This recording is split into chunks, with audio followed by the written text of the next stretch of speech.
Tower of London, an imposing fortress in the middle of Britain's capital.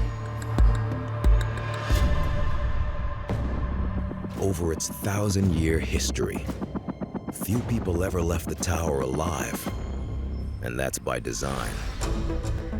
The Tower of London was originally built by William the Conqueror, and its purpose was to send out a very powerful message that he and his dynasty were here to stay.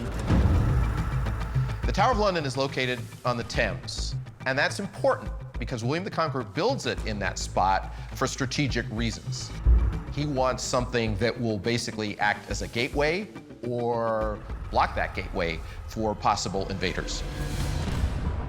The tower's original purpose was as a defensive fortification, a storehouse, a military base of operations, a luxurious royal palace, a place of government, and also it's a place of worship. But out of its many functions, the Tower of London is best known as a horrific and brutal prison. It keeps people out, but it's also very good at keeping people in. The tower houses its first prisoner in 1101 and quickly becomes the most notorious prison in the kingdom, best known for punishing the most heinous criminals. It was a crime against the state or the king that would land you in the tower. So most often, that's treason. And depending on social status, conditions varied wildly. If you were a high-status prisoner, you'd have servants, you'd have several rooms. Some prisoners were even allowed out to go hunting and shopping. On the other end of the social ladder, torturous conditions. They were kept in cold, dark, very small cells, just waiting for their fate. April 1483. King Edward IV dies and leaves his 12-year-old son Edward V to rule the realm.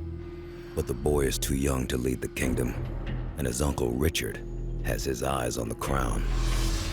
He sends the young prince and his brother to the infamous Tower of London.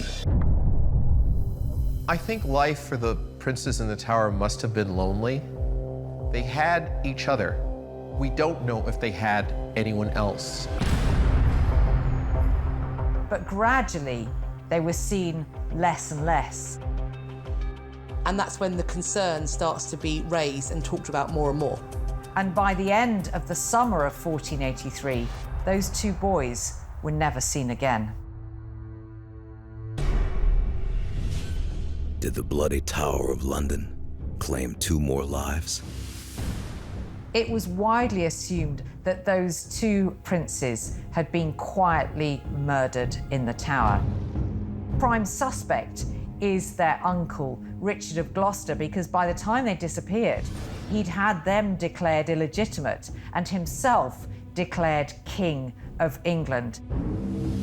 I think it's likely that Richard tasted power as Lord Protector, and he wanted more of it. It corrupted him, and this gave him the idea of seizing the throne for himself. The likelihood is that the boys did not survive their uncle's reign. Their disappearance remains a mystery until a discovery is made nearly 2 centuries later.